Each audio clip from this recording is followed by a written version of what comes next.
Jai Radha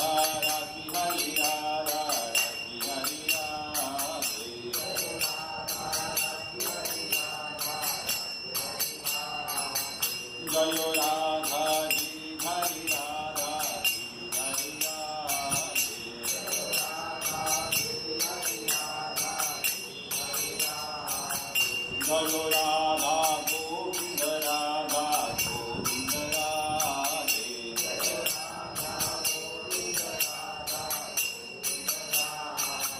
जयो राधा माधव राधा माधव राधे।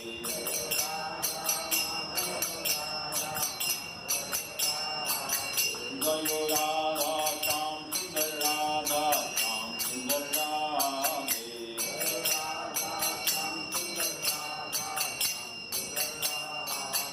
जयो कृष्ण बलराम कृष्ण बलराम कृष्ण बलराम जय कृष्ण बलराम।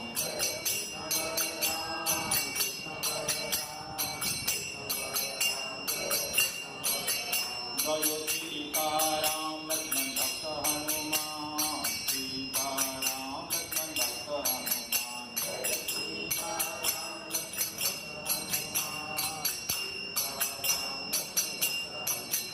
जय जगन्नाथ जगन्नाथ जय बलदेवा जय Subhadra.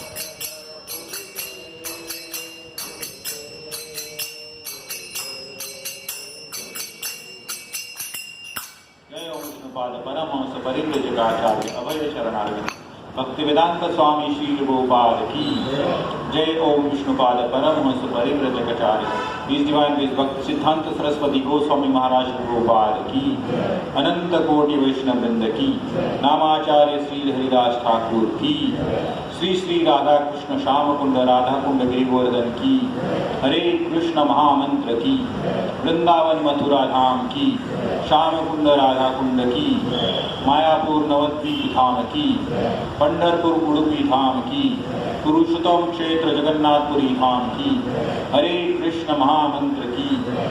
All glories to the assembled devotees. Hare Krishna. All glories to the Guru and Gauranga. हरे कृष्ण। आवाज आ रही है ना सभी को?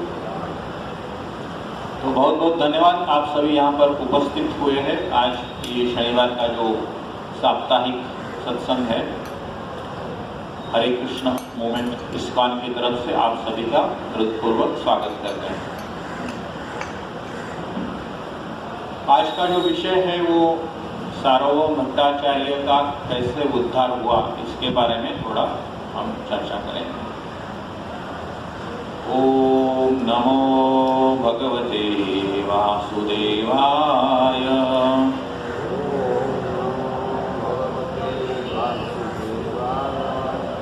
नारायणं नमस्कृत्यं नरं चैव नरोत्तमं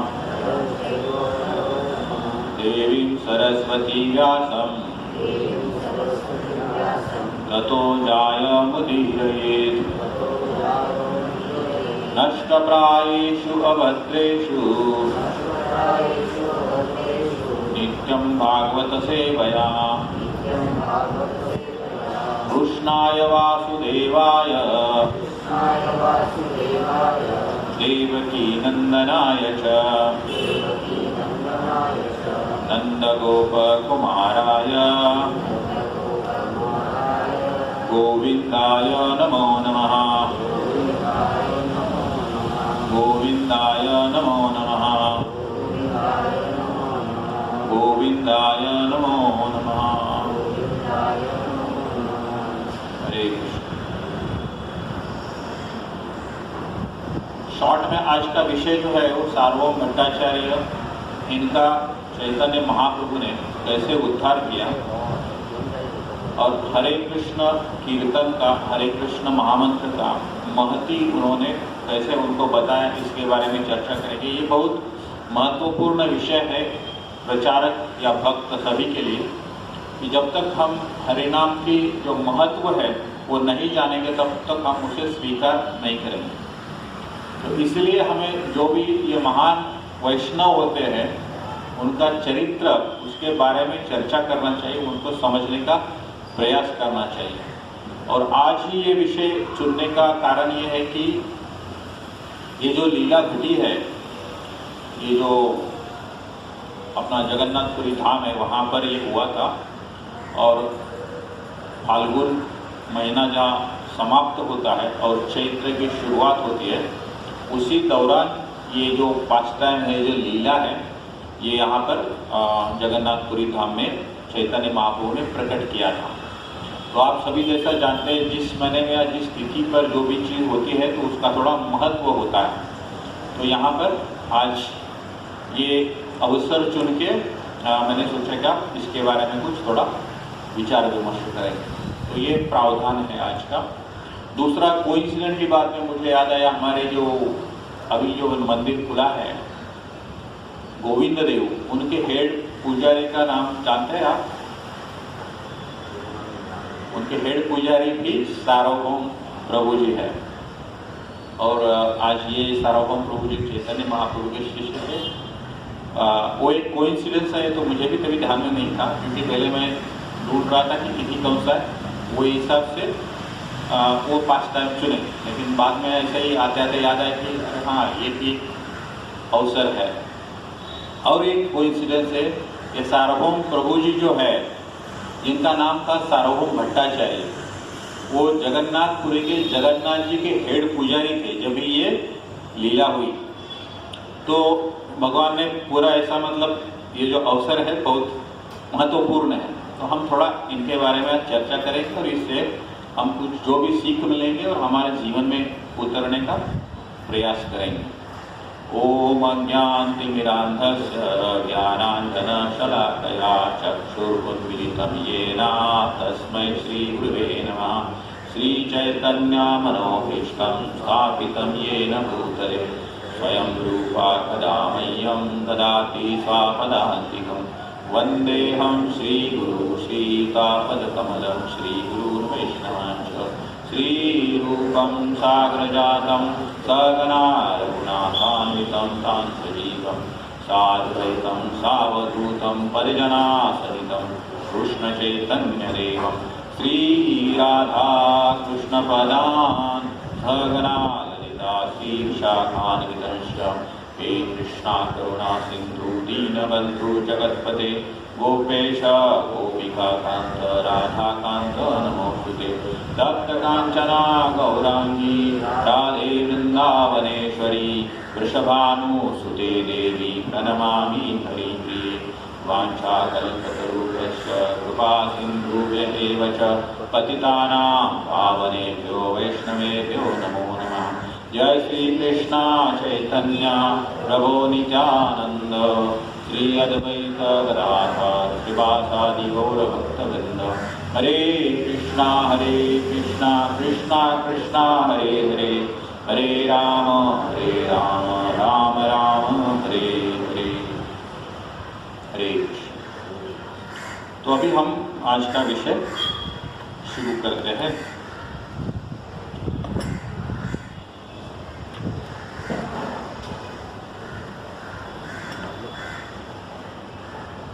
तो जैसा कि हम बात कर रहे थे, जगन्नाथपुरी में ये जो लीला है इसका प्रकटीकरण हुआ था। और यहाँ पर थोड़ा बहुत सारे नाम आएंगे, तो उससे कंफ्यूज मत होइएगा। जो भी आचार्य है उनके नाम तो हमें ध्यान हो जाएंगे जितना सुनेंगे। तो ये शुरुआत होता है कि गोपीनाथ आचार्य नाम के एक पार्षद थे, इनके चैतन्य महाप्रभु शुद्ध वैष्णव थे। वो जगन्नाथपुरी में सुबह उन्होंने दर्शन किया और उनकी आंख पड़कने लगी। अभी आमतौर पर हम सोचते हैं जब भी कुछ आँख फड़कता है तो क्या होता है, कुछ तो शुभ होने का एक संकेत होता है। तभी उन्होंने सोचा कि आज कुछ तो अच्छा होने वाला है जगन्नाथपुरी उनकी, क्योंकि उनकी आँख फड़क गई। तो शुरुआत यहाँ से होती है।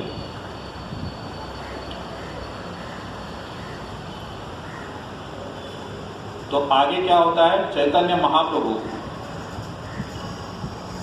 उन्होंने संन्यास ग्रहण किया नवद्वीप में, कटवा नाम का एक जगह है, वहाँ पर उन्होंने केशव भारती उनके जो गुरु है उनसे संन्यास दीक्षा लिया और उसके पश्चात वो जगन्नाथपुरी के लिए निकल पड़े। तभी उनकी उम्र थी 24 साल।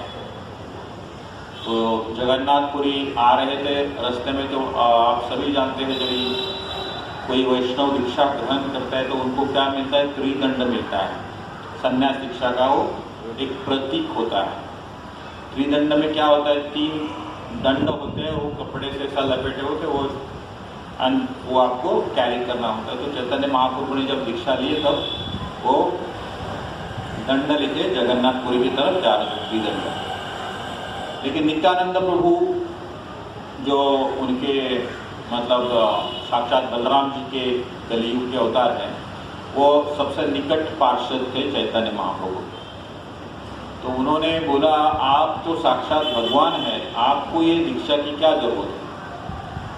तो एक्चुअली क्या हुआ, उन्होंने फिर वो चैतन्य महाप्रभु के साथ में चल रहे थे, कुछ तो पास टाइम हुआ, फिर वो दंड इनके पास आ गया नित्यानंद प्रभु के पास, और उन्होंने दंड को 3 टुकड़े में करके फेंक दिया। तो चैतन्य महाप्रभु को बहुत गुस्सा आ गया, मेरा सन्यासी का दंड है वो तोड़ करके फेंक दिया आपने, तोड़ के। तो नित्यानंद प्रभु बोले आप तो स्वयं भगवान हैं, आपको ये सारी चीज़ों की आवश्यकता क्या है। त्रिदंड क्या होता है, त्रिदंड का प्रतीक क्या होता है, 3 जो दंड होते हैं क्या होते हैं, वाचा, काया और मन। काया वाचा मन आप भगवान को समर्पित करते हो, ये 3 दंड का एक प्रतीक होता है। तो चैतन्य महाप्रभु क्योंकि वो भक्त का अवतार था और अवतार थे, इसीलिए उनको सभी भक्तों को ये दिखाना था। लेकिन उनके जो भी सबसे निकटतम पार्षद थे नित्यानंद प्रभु, उनको ये पसंद नहीं आया, क्योंकि भगवान है वो, उनको मैं कैसे देखूँ सन्यासी के रूप में, इसलिए उन्होंने उठा के फेंक दिया। तो चैतन्य महाप्रभु को गुस्सा आ गया, वो दोनों में झगड़ा हो गया। फिर वो झगड़ा सुलझाने के लिए उनका एक तीसरा और एक पार्षद था मुकुंद, जिसका नाम था। मुकुंद ने बोला भी आपका झगड़ा बहुत, आप साथ में नहीं मत चलो, आप अलग अलग चलो। महाप्रभु आगे चलेंगे और नित्यानंद प्रभु पीछे चलेंगे, या तो फिर आप आगे चलो आप पीछे चलो। तो मुकुंद ने ही सुलह करी कि आप चैतन्य महाप्रभु आप आगे चलो और हम पीछे से आते बाकी सब पार्षदों के साथ। तो इस प्रकार वो बंटवारा हो गया और महाप्रभु आगे निकले और नित्यानंद प्रभु पीछे रहे थे। ये आप ध्यान से सुने क्योंकि इसका लिंक आगे लगता है, फिर वो गड़बड़ हो जाएगा, नहीं समझ में आएगा। तो चैतन्य महाप्रभु मार्गक्रमण कर रहे थे जगन्नाथपुरी की तरफ, और वहाँ पर एक स्थल आता है, कोमलपुर नाम है उसका, जो जगन्नाथपुरी से थोड़ा नजदीक है।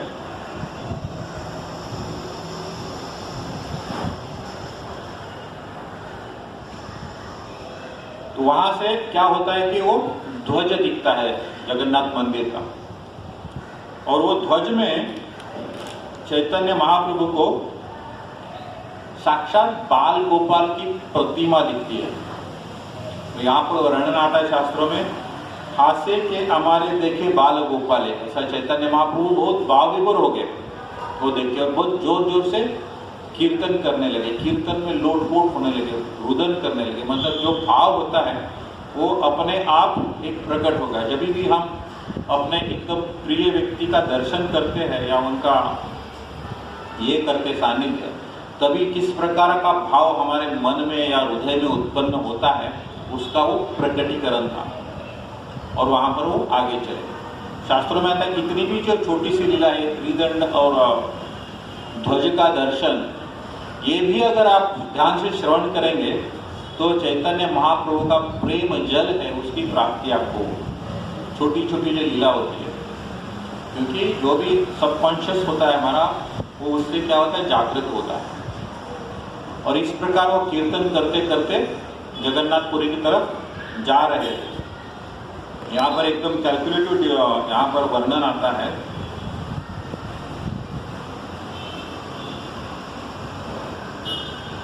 आमतौर पर वहाँ पर वो जो डिस्टेंस था जहाँ से उनको ध्वज दिखा था और एक्चुअल मंदिर था, तो आमतौर पर चलेंगे तो आपको 3 प्रहर बोलते हैं, कुछ 96 मिनट्स लगना चाहिए। लेकिन वो इतना कीर्तन रुदन कर रहे थे धीरे धीरे धीरे धीरे, तो उसकी वजह से उनको कितना 180 मिनट्स लगा, ऐसा कैलकुलेशन बताया गया। इतना, क्योंकि भाव विभोर हो गए थे, वो अपना जो भाव प्रकट कर रहे थे। और ऐसे करते करते करते वो जगन्नाथ मंदिर का जो द्वार है वहाँ पर पहुँचे। और उनका जो प्रेम है भगवान के प्रति वो इतना प्रतीत हो गया कि वहाँ पर वो भाव विभोर होके धड़ाम से गिर गए। तो वहाँ पर जो पुजारी होते हैं, वो सुरक्षा रक्षक होते हैं मंदिर के, वो सब उनको मारने के लिए दौड़े, क्योंकि वहाँ पर एक तो क्यू लगा रहता है, गर्दी रहता है। वहाँ पर ऐसा कोई आके ये करता है तो उनको लगा यहाँ पर कुछ गड़बड़ी होनी चाहिए। तो जैसे ही उनको ऐसा पीटने वाले थे चैतन्य महाप्रभु को, इतने में ये जो दृश्य है वो इन्होंने देखा, सार्वभौम भट्टाचार्य। अभी सार्वभौम भट्टाचार्य तो मंदिर के हेड पुजारी थे, उन्होंने फिर वो सारे रक्षकों को रोक दिया। और क्योंकि वो पुजारी होने के नाते पूरे मंदिर की जो रिस्पॉन्सिबिलिटी थी वो उनके ऊपर थी। तो वो भी सुरक्षा में गड़बड़ी हुई, कोई अच्छा वैष्णव हो उसका मान सम्मान करना ये उनका कर्तव्य होता है। तो उन्होंने उनको आदेश दिया कि ये जो भी महानुभाव है इनको आप सम्मानपूर्वक मेरे घर पे लेके आओ। और फिर सारे रक्षक वहाँ से चैतन्य महाप्रभु को सार्वभौम भट्टाचार्य के घर पे लेके गए। अभी ये जो सार्वभौम भट्टाचार्य थे वो उस जमाने के पूरी दुनिया में सबसे विद्वान व्यक्ति थे। पूरे शास्त्रों के जो भी सार है, वेद है, पूरा कंठस्थ था उनका, और उनके बहुत बड़े फॉलोइंग थे। तो चैतन्य महाप्रभु ने भी क्या किया, वैष्णव कन्वर्ट करने का प्रण लिया। प्रभुपाद जी बोलते हैं जब भी हमें प्रचार करना है तो बड़े व्यक्ति को उसको ही टारगेट करो। शिकार करना है तो गेंडे का करो, ये छोटा मोटा शिकार करके ज़्यादा फायदा नहीं। बड़े का, क्योंकि क्या होता है उससे एक साथ में ज़्यादा लोगों को आप वो जो भाव है वो क्या बोल सकते, डिस्ट्रीब्यूट कर सकते हो। यद् यद् आचरते श्रेष्ठा तत्तत् केवल करो जना। मतलब जो भी सम्माननीय व्यक्ति, सेलिब्रिटीज है, फॉलो करते हैं उसके साथ आपको बहुत बड़ी फॉलोइंग मिलती है। तो चैतन्य महाप्रभु ने अपने उदाहरण से इसके पहले भी दिखाया था। पहले उन्होंने किसको ये किया था, कन्वर्ट किया था, मतलब ज्ञान प्रदान किया था या हरिनाम का प्रचार किया था, वो थे केशव काश्मीरी, जो उस जमाने के पूरे हिंदुस्तान के सबसे विख्यात संस्कृत के स्कॉलर थे। वो ऐसे थे कि पूरे हिंदुस्तान में जहाँ जाते थे, जहाँ भी संस्कृत का कोई विद्वान दिखता है उनके साथ डिबेट करते थे और उससे लिखवा लेते थे कि मैं आपसे हार गया। और उस प्रकार ये थे। तो चैतन्य महाप्रभु ने उसको बराबर नवद्वीप में बुलाकर उसके साथ डिबेट करके शास्त्रार्थ करके उनको परास्त किया था। तो केशव कश्मीरी जैसा जो भी प्रकांड पंडित है उसको अगर ज्ञान प्रदान करोगे और वो अगर स्वीकृत करेगा तो उसके जो भी बाकी के फॉलोअर्स है वो अपने आप आ जाएंगे। जैसे दूसरा उदाहरण है प्रकाशानंद सरस्वती, जो गया में थे, तो वहाँ पर भी उनके कितने 60,000 शिष्य थे। तो उन्होंने प्रकाशानंद सरस्वती का भी उद्धार किया और उनके साथ में उनके जितने भी शिष्य थे वो सारे शुद्ध वैष्णव बन गए। तो ऐसा एक एक बड़ा बड़ा टारगेट करते थे। मतलब बिजनेस अगर करना है तो आपको क्या होलसेल में घुस जाओ सीधा, ट्रेडिंग या छोटा मोटा ट्रेडिंग करके ज़्यादा फायदा नहीं, दुकान डाल के कितना फायदा हो। एक बिजनेस मैंडेट के दृष्टिकोण से देखेंगे तो इसी प्रकार इनका अगला टारगेट था ये सार्वभौम भट्टाचार्य। यह सार्वभौम भट्टाचार्य के मैं पार्श्वभूमि बता रहा हूँ, सो दैट आपको आगे जो है वो अच्छे से पता चलेगा कि महाप्रभु का विजन कितना बड़ा था। और अभी यहाँ पर लेके आ गए सार्वभौम भट्टाचार्य, चैतन्य महाप्रभु को अपने घर पे लेके आ गए। वो तो निश्चित हो गए थे, क्योंकि वो भाव विभोर इतने हो गए थे कि वो पूरा जगन्नाथ जी के प्रेम में बेहोश हो गए थे। और ये सार्वभौम भट्टाचार्य उनको घर पे लेके आए, वो एकदम बड़े थे, उन्होंने उनका हाथ उठा के देखा तो हाथ नीचे गिर रहा है, दूसरा हाथ देखा वो भी नीचे गिर रहा है, सांस नहीं चल रही है, ये लगा के देखा तो सांस भी नहीं चल रही। वो बहुत गंभीर हो गए। अभी इनको कैसे मैं ठीक करूँ, इतने तो दिखते तो महान वैष्णव, उनका जो गदकाठी था अजानुलंबित भुजो, मतलब उनके जो हाथ थे वो उनके घुटने तक लंबे थे, अजानु। तो उनका जो कीर्ति का वर्ण भी क्या था, गौर वर्ण। तो ये इतनी अच्छी पर्सनैलिटी है और सडनली अगर ये ऐसा हो गया, वो भी हमारे घर पे, तो ये टेंशन वाली बात है। लेकिन वो भी थोड़े शास्त्रों के जानकार थे, उन्होंने क्या किया, थोड़ा कॉटन बॉल रहता है, कापूस का गोला जो रहता है, वो उन्होंने उनके नाक के वहाँ पर पकड़ लिया। तब देखा कि उसमें से कुछ हलचल है, और ये जो हलचल होती है वो अगर आप भक्ति में बहुत प्रगत हो गए तब भले आपका शरीर काम नहीं करे, लेकिन आपके अंदर जो भगवान है वो सब ये करते हैं, लीला करते हैं। तो जो कॉटन का जो बॉल था वो थोड़ा हिल रहा था, मतलब स्पंदन हो रहा था। तब उनको लगा कि ये जो व्यक्ति है ये कोई साधारण व्यक्ति नहीं है, ये जो भक्त का एक कैटेगरी है उसका वर्णन आता था यहाँ पर, क्या बोलते हैं उसको, सुदीप्त भाव में जाते। सुदीप्त भाव मतलब जो साधारण भक्त होता है उससे जो कॉन्शियसनेस होता है भगवान का, कृष्णा कॉन्शियसनेस जिसको बोलते हैं, वो 100 गुना ज़्यादा होता है, वो सुदीप्त भाव होता है। तभी ये सार्वभौम भट्टाचार्य समझ गए कि ये बहुत ही महान भक्त है, जिनका शरीर काम नहीं कर रहा है, लेकिन उनके अंदर जो भगवान है वो उनका जो अस्तित्व है वो दिखाते हैं। इसको बोलते हैं सुदीप्त भाव। एक प्रकार का भाव विकार होता है जो वहाँ पर महाप्रभु ने प्रदर्शित किया। तो थोड़ा उनकी जान में जान आ गई, वहाँ पर बैठे उनके प्रति बहुत आदर दिखाकर उनका वो कोशिश कर रहे थे कि उनको मैं कैसे ठीक करूँ। तो इस प्रकार सबसे पहले उनको ये भगवान की अहेतु की कृपा प्राप्त हो गई, क्योंकि वो सारे शास्त्रों के जानकार थे, मगर विष्णु तत्व या वैष्णविज्म जो है उसमें उनका इतना भरोसा नहीं था।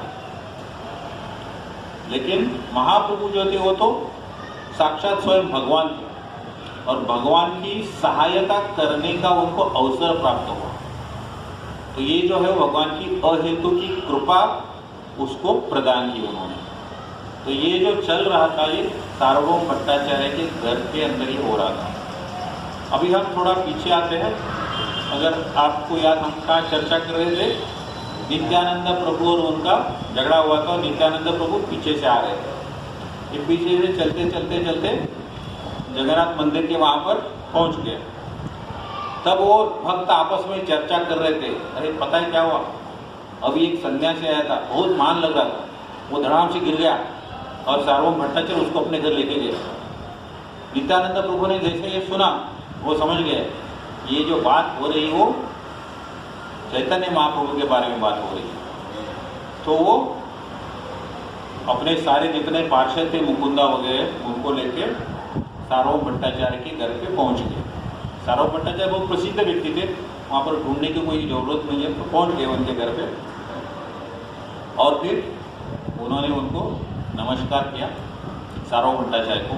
सार्वभौम भट्टाचार्य बहुत चिंतित थे, उन्होंने बताया कि देखिए ये क्या हो गया, इतने महान जो वैष्णव हैं ये बेहोश है, तो कैसे करेंगे। तो नित्यानंद प्रभु बोले इनको तो मैं चुटके में ठीक कर दूंगा, आप चिंता मत करो बिल्कुल। और नित्यानंद प्रभु चैतन्य महाप्रभु के कान में जाके बहुत जोर से बोले, क्या बोले, हरे कृष्णा कृष्णा कृष्णा हरे हरे हरे राम राम राम हरे हरे। और चैतन्य महाप्रभु जागृत हो गए। वो पूरा जो भाव विभोर था वहाँ से बाहर आ गए। फिर नित्यानंद प्रभु पूछते, अरे तुम कहाँ कब आए? मैं कहाँ हूँ, मुझे तो कुछ समझ नहीं आ रहा है। एक लीला का भाव है। तब फिर उन्होंने नित्यानंद प्रभु ने ये सारा वार्तालाप बताया कि ऐसा ऐसा हुआ है। फिर सार्वभौम भट्टाचार्य बोले, नित्यानंद प्रभु बोले उनको, हम तो दर्शन भी नहीं किए, हम जैसे हमको पता चला मंदिर के द्वार के पास कि ऐसा ऐसा हुआ है, हम चले के आ गए और हम जगन्नाथ जी का दर्शन भी नहीं किए। तब सार्वभौम भट्टाचार्य ने अपने लड़के को बुलाया और बोले, आप जरा ये जो भी नित्यानंद प्रभु और सारे जो पार्षद हैं उनको जरा मंदिर में जाके दर्शन करके लेके आओ। अभी हेड पुजारी का लड़का है तो थोड़ा वहाँ पर फायदा होना चाहिए, नहीं तो क्या होगा 2 घंटा उनको लाइन में खड़ा रहना पड़ेगा, कोई खड़ा नहीं करेगा। जो भी महान वैष्णव उनको उनके आदर व्यक्त होना चाहिए। इसलिए उन्होंने सोचा कि मैं अपने बेटों को भेजता हूँ, जिसका नाम था चंदनेश्वर। ये चंदनेश्वर को भेजा उनके साथ और फिर वो नित्यानंद प्रभु और इनको दर्शन के लिए लेके गए। और चैतन्य महाप्रभु और सार्वभौम भट्टाचार्य दोनों भी वहाँ पर उनके घर पर उपस्थित थे। फिर ये दर्शन करके आ गए सब, नित्यानंद प्रभु और ये सब। फिर सार्वभौम भट्टाचार्य बोले, आप अभी समुद्र के ऊपर जाके स्नान करके आइए, मैं आपके लिए जगन्नाथ जी का प्रसाद जो है उसका व्यवस्था करता हूँ। फिर नित्यानंद प्रभु, चैतन्य महाप्रभु के जितने भी पार्षद थे वो सारे समुद्र स्नान करके सुचिरभूत होके वापस सार्वभौम भट्टाचार्य के घर पे आ गए। अभी सार्वभौम भट्टाचार्य जितना हम सुन रहे, कोई साधारण व्यक्ति तो थे नहीं, दुनिया में सबसे ज्ञानी थे। तो घर में भी कोई कमी नहीं था उनके पास। भोजन के लिए क्या थे? सुवर्ण के दांते, सोने की प्लेट।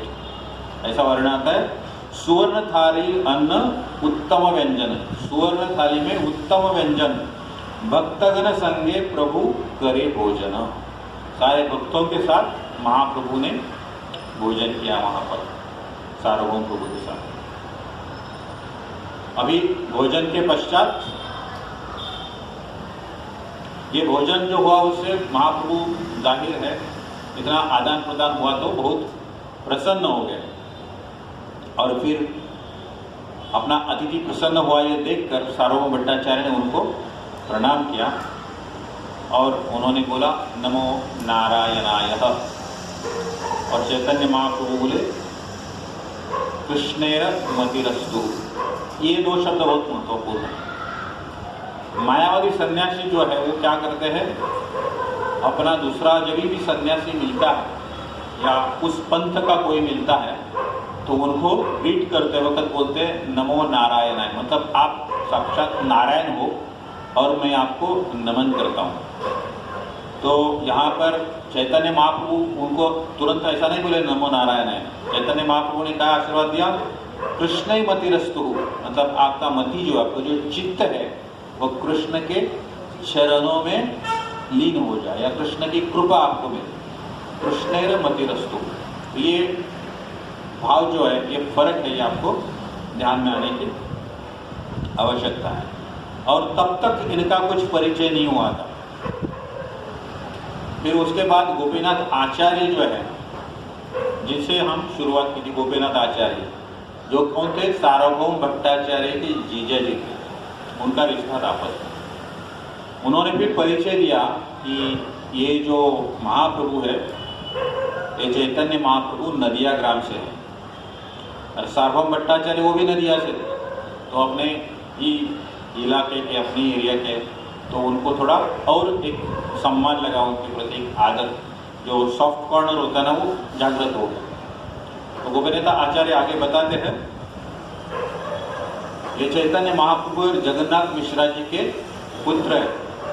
चैतन्य महाप्रभु के पिताजी का नाम है जगन्नाथ मिश्रा, माता जी का सच्ची देवी, आप सभी जानते हैं। और इनके नाना जी थे नीलांबर चक्रवर्ती, मतलब सच्ची माता के पिता। तभी तो फिर उनको सार्वभौम भट्टाचार्य को और क्लोज लगा, क्योंकि सार्वभौम भट्टाचार्य के जो पिता थे वो और नीलांबर चक्रवर्ती एक ही कक्षा में पढ़े, वो वर्ग मित्र थे। उनका नाम था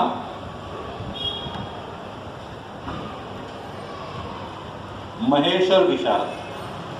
सार्वभौम भट्टाचार्य के पिताजी का नाम था महेश्वर विशारद। तो महेश्वर विशारद और नीलांबर चक्रवर्ती जो थे एक ही कक्षा में पढ़ते थे। अभी मेन विषय आता है, इसके बाद एक्चुअल जो आज का विषय वो शुरू होता है। तो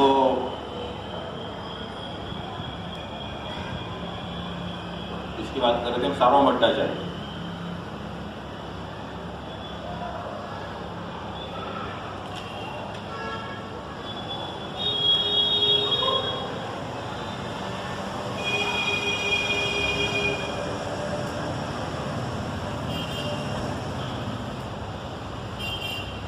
तो सार्वभौम भट्टाचार्य चैतन्य महाप्रभु को बताते हैं, आप तो महान सन्यासी हो, मैं आपकी क्या सेवा कर सकता हूँ।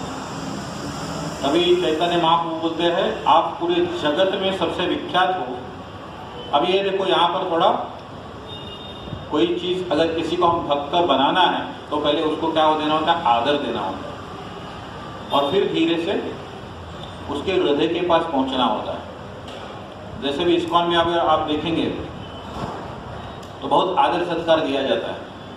आपका पूरा जो है ना वो बैकग्राउंड, अच्छी तरह से प्रसाद, सब अच्छे तरह से आप ट्रीटमेंट दे देंगे। उसके बाद धीरे धीरे धीरे आपको जो एक्चुअल जो फिलॉसफी है उसका वर्णन दें, तो आपके मतलब दिल में घुस जाते हैं। तो बहुत बड़ी स्ट्रैटेजी हो। उसके लिए आपको फिर क्या डोनेशन नहीं मांगता है। इस्कॉन के मंदिर में आप जाएंगे तभी आपको सुनने में नहीं आएगा चढ़ावा थोड़ा दक्षिणा दो। दूसरे कोई भी मंदिर में जाओ सबसे पहले ये सुनने को आता है। इस्कॉन मंदिर में आपको सुनने नहीं आया, बिकॉज चैतन्य महाप्रभु का ही ये क्या बोलते हैं उसको, उनका ये आदर्श है कि आप पहले उनके साथ रिश्ता प्रस्थापित करो। अपना जो भी तत्वज्ञान है, फिलॉसफी है, उससे उसको अंकित होना चाहिए। उसके बाद वो चढ़ावा तो छोड़ो, अपने आप को ही भगवान के चरणों में चढ़ा देगा। तो अपना उद्देश्य वो नहीं होना चाहिए। जैसे मतलब अगेन मार्केटिंग टर्म्स में देखिए, कोई मार्केटिंग कंपनी क्या करती है, प्रोडक्ट के फीचर्स पहले बताते हैं। सिर्फ ये हमारा सस्ता है तो गड़बड़, फिर वो क्या होगा, वो टाटा का नैनो हो जाएगा। जहाँ पर बोलते हैं गरीबों की गाड़ी तो फिर फ्लॉप। तो ये जस्ट आपके समझने के लिए बोल रहा हूँ, जैसे डायरेक्ट कंपेयर मत करना। तो यहाँ पर महाप्रभु ने उनको बोला कि आप इतने महान हो, वेदों के ज्ञान हो, पूरा कंठस्थ है आपके पास पूरे वेद, और जगन्नाथ जी के वरिष्ठ हेड पुजारी हो, मैं ही आपका दास बनना चाहता हूँ, आपसे कुछ सीख लेंगे तो अच्छा रहेगा। तो सार्वभौम भट्टाचार्य मन ही मन बहुत खुश हो गए कि मुझे एक अच्छा विद्वान पत्र मिलेगा, इसको मैं ट्रांसफॉर्म कर दूंगा। फिर क्या किया उन्होंने, फिर वो अपने जो दूसरे पार्षद है उनको बोले, आप अभी इनको जगन्नाथ जी का दर्शन कराओ, और मेरा मौसी का जो घर है वो मंदिर से थोड़ा पास में, लेकिन वो विजनवास में, मतलब एकांत में है, और सन्यासी को क्या है, थोड़ा एकांत पसंद रहता है, वहाँ पर वो अच्छे से रहेंगे, उनका बहुत अच्छे से आदर सत्कार करो और वहाँ पर उनका प्रॉपर ख्याल रखो। तो सार्वभौम भट्टाचार्य ने अपने पार्षदों को उनके पास भेजा और वहाँ पर भेज दिया। और अब यहाँ पर कौन बचे, गोपीनाथ आचार्य, जो ये दोनों में कनेक्टिंग पॉइंट्स थे। तो गोपीनाथ आचार्य जो इनके जीजा थे सार्वभौम भट्टाचार्य, उनको यहाँ के भी जानते, वहाँ का भी ये था, तो कनेक्टर थे। उनको फिर सार्वभौम भट्टाचार्य पूछे, ये कौन लड़का है, मुझे बहुत स्नेह उत्पन्न हो रहा है उसको देख के, उसका जो भी गौर वर्ण है वो यंग है, एनर्जेटिक दिख रहा है, इतना अच्छा दिख रहा है, वो सन्यासी है, तो इसके लिए मुझे लगता है कि कुछ करना चाहिए, मैं सोच रहा हूँ इसके लिए कुछ करूँ। और दूसरा ये कि मुझे चिंता होती है कि इतने कम उम्र में उसने संन्यास ग्रहण किया है, तो ये जो संन्यास ग्रहण किया है वो कैसे संभाल पाएगा। इतनी कम उम्र में आमतौर पर ये सोचा जाता है कि ये उसका आगे होना जरूरी है, कंटिन्यू होना। तो मुझे तो संदेह हो रहा है कि ये कंटिन्यू कर पाएगा नहीं कर पाएगा। मैं तो सोचता हूँ उसको क्या करूँ, अपने संप्रदाय में ले लूँ। फिर आगे पूछते कि उनका दीक्षा वगैरह किसने दिया है। तभी फिर वो गोपीनाथ आचार्य बताते हैं ये केशव भारती के शिष्य हैं। तो वहाँ पर एक्चुअली केशव भारती मतलब भारती नाम का एक संप्रदाय होता है, सरस्वती संप्रदाय होता है, उस प्रकार। तो बोले ये भारतीय संप्रदाय जो है वो मध्यम वर्ग का संप्रदाय है। ऐसा करते हैं, उनको अच्छा ज्ञान देके वेदों का शिक्षण देता हूँ और मैं उनका जो वापस केसरी वस्त्र अच्छे से देके अपना जो फर्स्ट क्लास संप्रदाय है उसमें उनको सम्मिलित कर लेता हूँ, ताकि उनका भविष्य जो है वो अच्छा होगा आगे, और ये अपना जो भी संन्यास का उन्होंने संकल्प किया है वो पूरा कर पाएंगे। तो इनको लगता है अभी मैं महाप्रभु को ही अपना जो पंथ है इसमें सम्मिलित करूँ। लेकिन महाप्रभु के मन में कुछ दूसरा ही चलता था, ये भी बहुत महत्वपूर्ण है।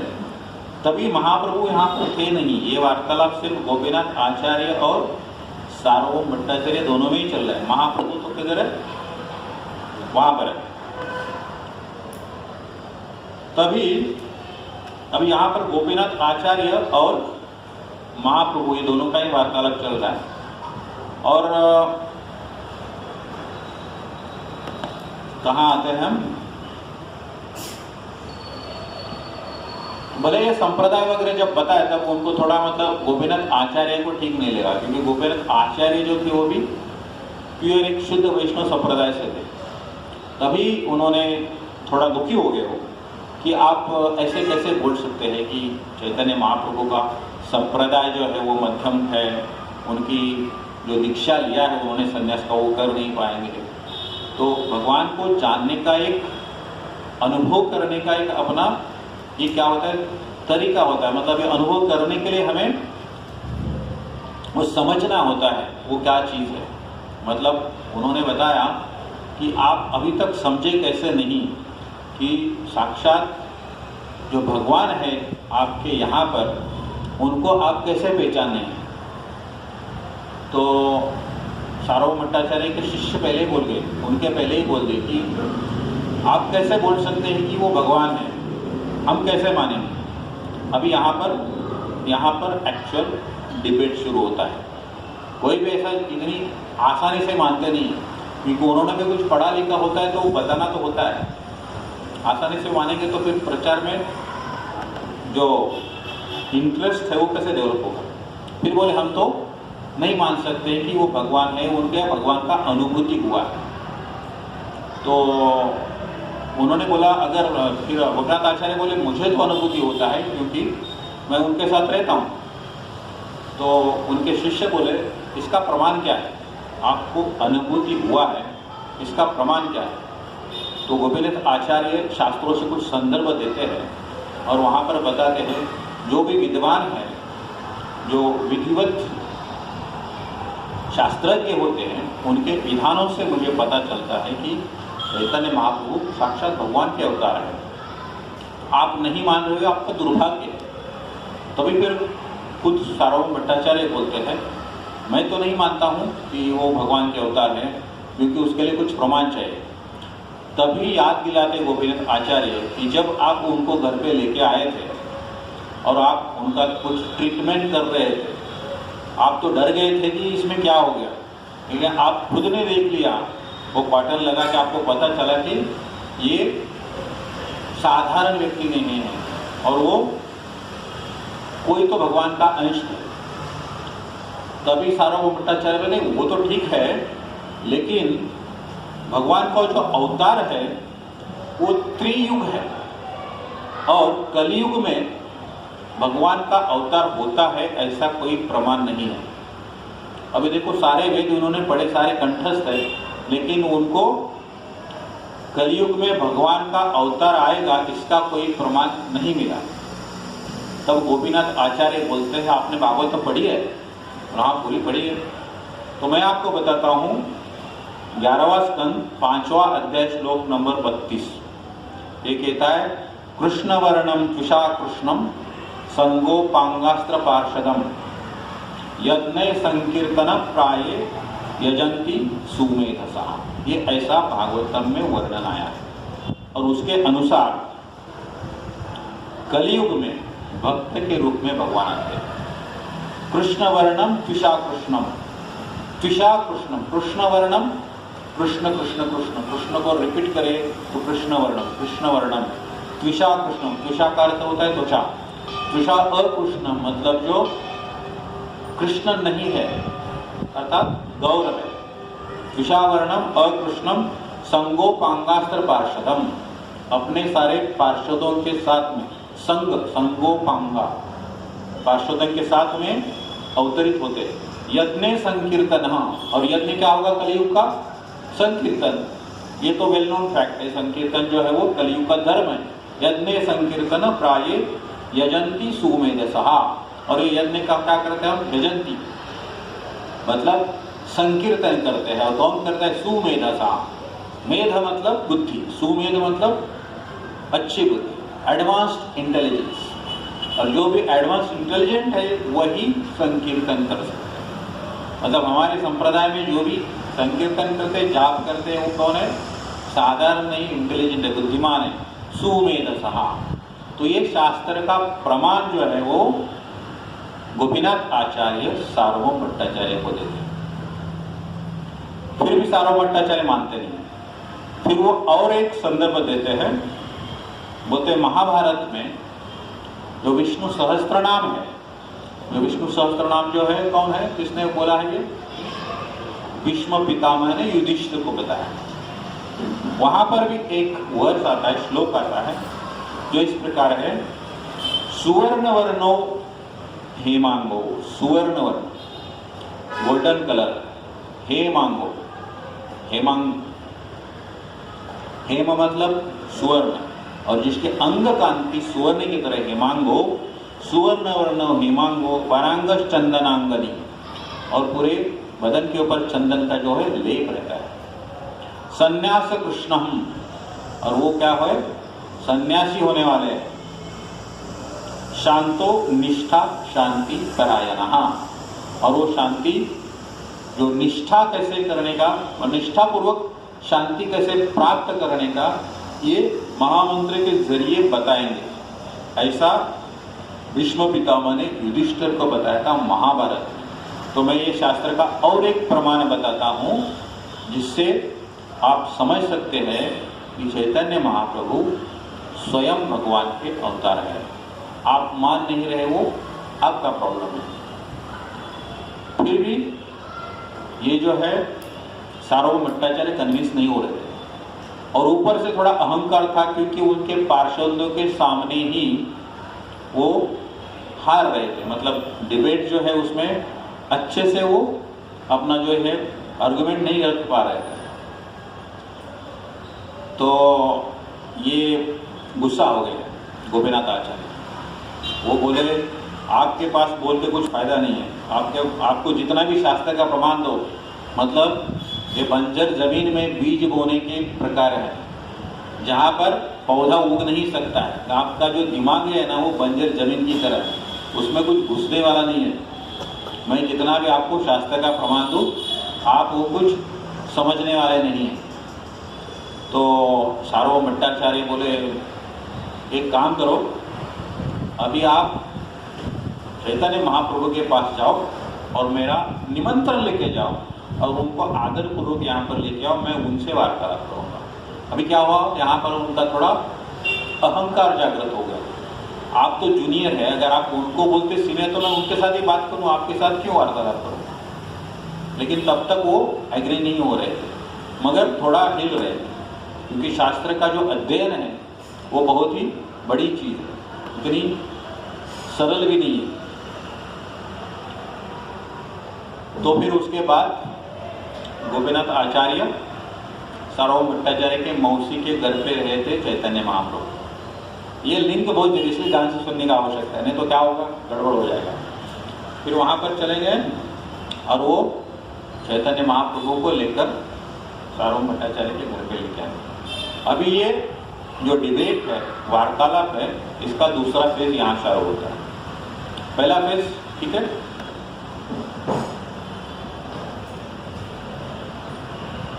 तो चैतन्य महाप्रभु और सार्वभौम भट्टाचार्य आमने सामने बैठे। तो सार्वभौम भट्टाचार्य बोले, सबसे पहले मैं जितने भी वेदांत है, वेदास है, मैं आपको कथन करूंगा। 7 दिन आप शांति से सुनिए, आपको समझ में आ जाएगा मैं जो बोल रहा हूँ सही है।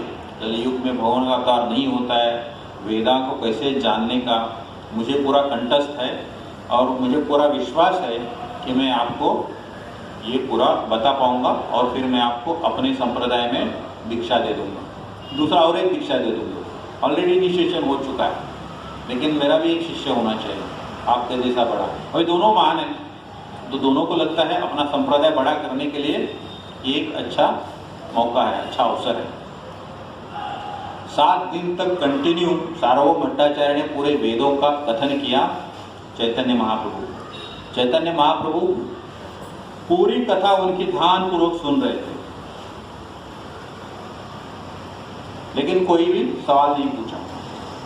तो अंत में कभी कभी ऐसा लगता है ना, हमको कोई सवाल नहीं पूछ रहा है, मतलब इनको कुछ समझ में आ रहा है कि नहीं आ रहा है, या कोई सुन ही नहीं रहा है। तो सार्वभौम भट्टाचार्य ने उनको बोला, भाल मंद नहीं कह, रह मौन भय, भुज की ना भुज यहाँ बुझी न ना परे। भाल मंद, सच है झूठ है, अच्छा है बुरा है, भाल मंद कही ना, आप कुछ बोल ही नहीं रहे, सच है कि झूठ है। रही मौन धरी, सिर्फ मौन धर के आप बैठे हो, 7 दिन से सुन रहे हो, मैं जितना वार्तालाप कर रहा हूँ, पूरा वेदों का कथन कर रहा हूँ, और आपका कोई रिएक्शन ही नहीं है, शांति से बैठे हो। बूझ की ना बुझ, कुछ समझ में आ रहा है कि नहीं आ रहा है, बूझ की ना बुझ, आप कुछ समझ पा रहे हो या नहीं पा रहे हो, यहाँ बुझी तक न पड़े, या कुछ भी नहीं समझ में आ रहा है। अब यहाँ पर एक्चुअल चैतन्य महाप्रभु फिर बताते हैं, मैं तो एक मूर्ख हूँ, इसलिए वेदों का अध्ययन नहीं करता। मैं क्या हूँ, मूर्ख हूँ, इसलिए मैं वेदों का अध्ययन नहीं करता हूँ। आप तो महान हैं, आपको सब कंठस्थ है, अच्छी बात है। आगे क्या कहते हैं, फिर सार्वभौम भट्टाचार्य बोलते हैं, ठीक है आप मूर्ख है, सब सुन रहे हो, लेकिन मुझे एक बात बताओ, आपके मन में चल क्या रहा है, क्योंकि आप इतना शांत तो नहीं रह सकते हो। और बच्चा सुन रहे कि नहीं हो रहा, टीचर को पता होता है, सुन रहे कि नहीं, इतना तो उसके रिएक्शन से पता चलता है, भले वो कुछ बोले नहीं बोले, आपको समझ में आ रहा है नहीं आ रहा है, ये समझ में आता है। तो सार्वभौम भट्टाचार्य बोलते हैं, मैंने देखा कि आप पूरा ध्यान से सुन तो रहे थे, इसका मतलब आपके दिमाग में कुछ तो कुछ चल रहा है। आगे का वार्तालाप जो है बहुत ही महत्वपूर्ण है। तो चैतन्य महाप्रभु बोलते हैं, प्रभु कहे, मतलब चैतन्य महाप्रभु बोले, प्रभु कहे सूत्रेर अर्थ बुझिए निर्मल। सूत्र जो है, वेदांत सूत्र है, उसका अर्थ बुझिए निर्मल, बहुत निर्मल है, लेकिन आप क्या करें, बुझिए, बुझा रहे हो। तुम्हारा व्याख्या सुनी मन है विकल, आप सूत्रों को बहुत अच्छे से पढ़ रहे हो, लेकिन उसकी जो व्याख्या कर रहे हो वो सुन के मेरा मन जो है वो विकल हो रहा है, विकल हो रहा है, मुझे दुख हो रहा है। तो ये सबसे पहला जो है वो वाक्य चैतन्य महाप्रभु सार्वभौम भट्टाचार्य को बताते कि भले तुम्हें कंठस्थ है, लेकिन तुम ठीक से पढ़ा नहीं पा रहे हो। मतलब ऐसा होता है, कोई स्कॉलर शिक्षक होता है लेकिन ठीक से समझ नहीं पाता है, क्योंकि उसका खुद का ही फंडामेंटल गोल होता है। बोलते हैं ना, अभी मुझे बार बार वो याद आता है, बचपन में मैं आपको उत्तर पता होता है लेकिन स्टेप्स में गड़बड़ हो जाता है, ठीक से लिख नहीं पाते हो, क्योंकि फंडामेंटल्स ठीक नहीं होता है तो ये गड़बड़ हो जाता है। तो उसे वही हो रहा था सार्वभौम भट्टाचार्य के साथ। तो चैतन्य महाप्रभु ने उनको पूरे कड़ी शब्दों में कहा कि प्रभु कहे सूत्रेर अर्थ बुझिए निर्मल, तुम्हारा व्याख्या सुनी मैं मन है तो विकल। तो आपकी लेकिन व्याख्या जो है वो सुनकर मेरा मन जो है वो विकल हो गया। आगे कहते हैं वेदेर निर्गुण अर्थ भुजन है, पुराण वाक्य से ही अर्थ करय निश्चय। अभी यहाँ पर भी ये भी बहुत महत्वपूर्ण है।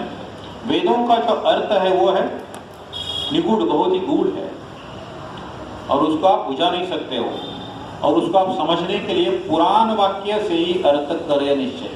उसके लिए आपको समझने के लिए पुराणों का आश्रय लेना आवश्यक है। जो भी 18 पुराण है उसमें से सबसे महत्वपूर्ण है भागवत पुराण, और आप वेद कंठस्थ कर रहे हो लेकिन पुराण का आधार नहीं लेते हो तो ये समझता नहीं है। जो जिनको लगता है कि मुझे सब कुछ आता है वो पूरा वेद कंठस्थ कर लिया, लेकिन वो समझने के लिए आपको पुराण, जो वेद व्यास जी ने इतनी मेहनत से लिखा है वो ऐसे ही नहीं लिखा है, ये भी समझने का आवश्यकता है। इसीलिए तो उनको वो वर्ष मालूम नहीं था, कौन सा, गौरवर्णम तुषार कृष्णम वाला जो था, संगोपांगास्त्र पार्षद, क्योंकि वो वेदों का पठन कर रहे थे, अध्ययन कर रहे थे, स्टडी कर रहे थे, लेकिन वो समझने के लिए जिस चीज़ की आवश्यकता है पुराणों की, वो पुराणों का नहीं कर रहे थे, और वहाँ पर उनका कॉन्फ्लिक्ट था। और महाप्रभु उनका ये जो भी कॉन्फ्लिक्ट है, गलत पे भी है, वो सुधारने की प्रयास कर रहे थे।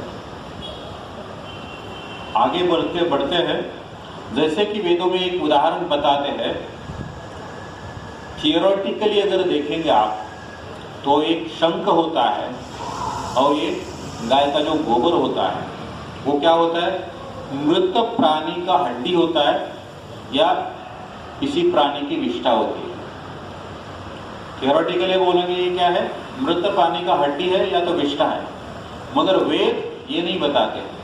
वेद बताते हैं ऐसा होने के बावजूद शंख जो है पवित्र है और गाय का जो गोबर है वो भी पवित्र है, लेकिन इसलिए आप थियोरेटिकली बोल नहीं सकते हो कि सिर्फ एक प्राणी का विष्ठा है। उसके लिए आपको बहुत ही डीप में पढ़ाई करना पड़ेगा जो आप नहीं कर पा रहे। ऐसा ओपनली चैतन्य महाप्रभु सार्वभौम भट्टाचार्य को बताते हैं। और आगे और एक उदाहरण देते हैं, जैसे सूरज की रोशनी है वो अपनी आंखों से दिखती है, लेकिन आप वो समझने के प्रयास में क्या होता है, बीच में बादल आ जाते हैं, तो उसकी वजह से ठीक से दिख नहीं पाता।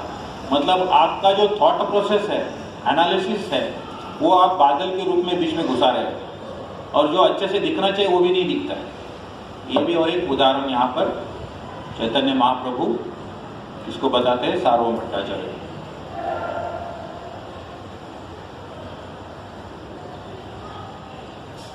और आगे बताते हैं, जो पूर्ण पुरुषोत्तम भगवान दिव्य रूप है और उनके ऐश्वर्य से पूर्ण है, उसको आप क्या बोलते हो, निराकार बोलते हो। भगवान को निराकार मानते हो, निराकार तो नहीं मान सकते। भगवान षड ऐश्वर्य पूर्ण है, जिसका पूरे शास्त्रों में उल्लेख है, तो आप निराकार कैसे मान सकते हो। भगवान का जो ये उल्लेख है भगवद गीता में, निराकार और साकार, लेकिन निराकार जो है वो आप समझ नहीं सकते हो, उसके लिए आपको साकार रूप पे ही ध्यान करना होगा। और इसका बहुत ही उत्तम उदाहरण क्या है, समझो हमारे पूर्वज है जिनको हमने कभी देखा नहीं, जैसे मेरे परदादा है, उनका चेहरा कभी देखा नहीं था, लेकिन वो थे ना, तो लेकिन अगर मुझे चेहरा पता नहीं है तो मैं नहीं समझ पाऊंगा। लेकिन मेरे समझो दादाजी थे, आज जीवित नहीं है, लेकिन उनको मैंने देखा था, तो उनका जो फोटो देख के मुझे पता चलता ही है, लेकिन उसके पीछे अगर जाऊंगा तो नहीं पता चलेगा। तो भगवद गीता में 12वें अध्याय में भक्ति की जो प्रक्रिया है, वहाँ पर इसका भगवान कृष्ण बहुत अच्छे से उल्लेख करते हैं। निराकार है, लेकिन समझने के लिए आपको साकार रूप पे ही ध्यान करना होगा, क्योंकि आप समझ नहीं सकते हो। और साकार रूप जो वो षड ऐश्वर्य पूर्ण है, यही चैतन्य महाप्रभु उसको बताते हैं। जो पूर्ण पुरुषोत्तम भगवान दिव्य रूप है और वो षड ऐश्वर्यों से पूर्ण है, आप उसको निराकार कहते हो, तो ये गलत है, मतलब ये सही नहीं है। और भगवान को समझने के लिए उनकी जो शक्ति है उनके बारे में आपको अध्ययन करना चाहिए। 3 प्रकार की शक्ति होती है, अंतरंगा शक्ति, इंटरनल पोटेंसी, दूसरी होती है क्षेत्रज्ञ तो जीव शक्ति, और तीसरी होती है अविद्या। और जो अविद्या मतलब इग्नोरेंस, जो भौतिक जीव जो होते हैं वो यहाँ पर फंसे रहते हैं और उनको वहाँ पर 2 विकल्प दिए जाते हैं भौतिक जीव, एक तो आध्यात्मिक जगत होता है, दूसरा भौतिक जगत होता है। लेकिन अविद्या के कारण वो भौतिक जगत में फंसे रहते हैं। जैसे थोड़ी देर पहले हम बोलते हैं प्रमाण दिखाओ, ये प्रमाण के चक्कर में क्या होता है, भौतिक जगत में ही ये जो है बद्ध जीव पड़ा रहता है, वो एनालिसिस नहीं करता है। भगवान को समझना है तो एनालिसिस के जरिए ही समझ सकते हैं। जैसे बिजली है, कोई बोलता है बिजली दिखाओ, बिजली दिखा तो नहीं सकते, लेकिन हमें पता है लाइट आ रही है उसमें, मतलब कहीं ना कहीं तो है। ये होता है एनालिटिकल स्टडी। ये शास्त्रों के आधार पर जब आप स्टडी करेंगे तभी समझ पाओगे। तो महाप्रभु सार्वभौम भट्टाचार्य को ये बताते हैं कि आप भगवान को निराकार बोलते हो तो आप भी इसी कैटेगरी में आते हो। श्री विग्रह ये ना माने से ही तो पाषंडी। जो श्री विग्रह को मानता नहीं वो कौन है, पाषंडी है, पाखंडी है। वो क्या करता है, डुप्लिसिटी है। अदृश्य अस्पृश्य से ही है यमदंडी। और ऐसे व्यक्ति जो है वो अदृश्य मतलब उसका दर्शन भी हमें नहीं करना चाहिए जो श्री विग्रह को नहीं मानता है। अस्पृश्य उसके कभी छूना भी नहीं चाहिए। से ही है यमदंडी, और उसको यमराज से दंड मिलता है। अब ये जो है सबसे कठोर शब्द थे महाप्रभु के, इसके लिए सार्वभौम भट्टाचार्य के सबसे कठोर, मतलब डायरेक्टली उन्होंने सार्वभौम भट्टाचार्य को कहा कि आप अस्पृश्य है, अदृश्य होना चाहिए, मैं आपका दर्शन भी नहीं लेना चाहिए किसी को, और आप यमदंड के पात्र हैं। अभी सोचिए जो सार्वभौम भट्टाचार्य पूरे जगत में सबसे विख्यात थे, सबसे स्कॉलर थे, सारे वेद उनको कंठस्थ थे, हजारों शिष्य थे उनके, इस व्यक्ति को चैतन्य महाप्रभु बोलते हैं कि आपका दर्शन लेना भी एक्सेप्टेबल नहीं है, नहीं लेना चाहिए किसी को, और आपके साथ कोई स्पर्श भी नहीं करना चाहिए, अस्पृश्य है, से ही है यमदंड, और आपको यमराज के द्वारा दंड मिलने वाला है। ये बहुत ही कठोर वचन थे उनके। जो भगवान का यह दिव्य रूप नहीं जानता वह पाखंडी होता है, उसका दर्शन नहीं होना चाहिए, स्पर्श नहीं करना चाहिए, वो यमराज के शिक्षा के पात्र होता है। और वेद व्यास जी ने बद्ध जीवों के लिए सारे वेदों को पुराण के रूप में प्रस्तुत किया है। ये सब होने के बावजूद आप जो है वो शंकराचार्य का जो भाष्य है उसका श्रवण करते हैं, और जो भी इस भाष्य का श्रवण करते हैं उसका सर्वनाश होता है। और एक चक्का लगा दिया, सर्वनाश होता है, मतलब सार्वभौम भट्टाचार्य को और आगे कठोर शब्दों में उन्होंने बताया, और इसके बाद फिर थोड़ा सॉफ्ट हो जाते हैं। मतलब एक तरीका होता है। अभी कहाँ क्या करते हो, आत्माराम श्लोक है इसमें भागवतम में, ये बहुत ही महत्वपूर्ण श्लोक है। यह श्लोक इस प्रकार है, आत्मा रामश्च मुनये निर्गन्या अप्युपुरुक्रमे है कुर्वंत अहेतुकी भक्तम इत्थम बुथम गुणो हरि। ये थोड़ा संस्कृत कॉम्प्लिकेटेड है, उसका हम अर्थ पढ़ेंगे। जो आत्मतृप्त होते हैं, जो आत्मतृप्त होते हैं वो आत्माराम होते हैं, वह बाह्य भौतिक इच्छा से अनासक्त होते हैं और परम ऋषि भगवान की तरफ आकर्षित होते हैं। पूर्ण पुरुषोत्तम भगवान हरि को कृष्ण के नाम से संबोधित किया जाता है और सारे दिव्य लक्षणों से युक्त होते हैं।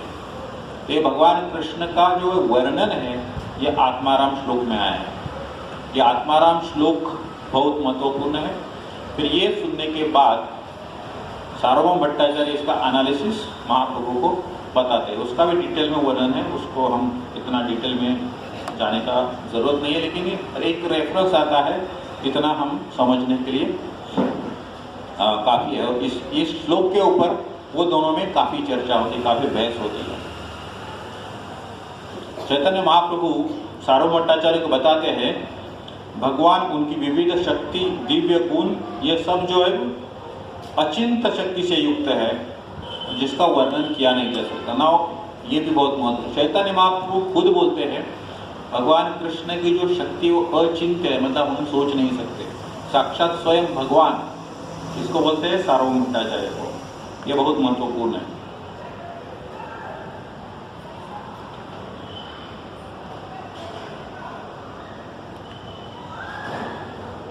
और फिर इसके बाद सार्वभौम भट्टाचार्य ने मान लिया कि हो सकता है मैं गलत राह पे जा रहा हूँ।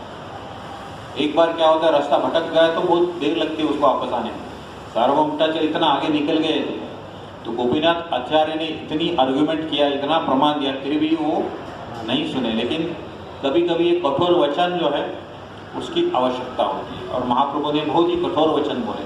और ये सब बताने के बाद सार्वभौम भट्टाचार्य जो उन्होंने मान लिया कि मेरा जो है वह दोष है, और आप जो बोल रहे हैं वो बहुत सही है।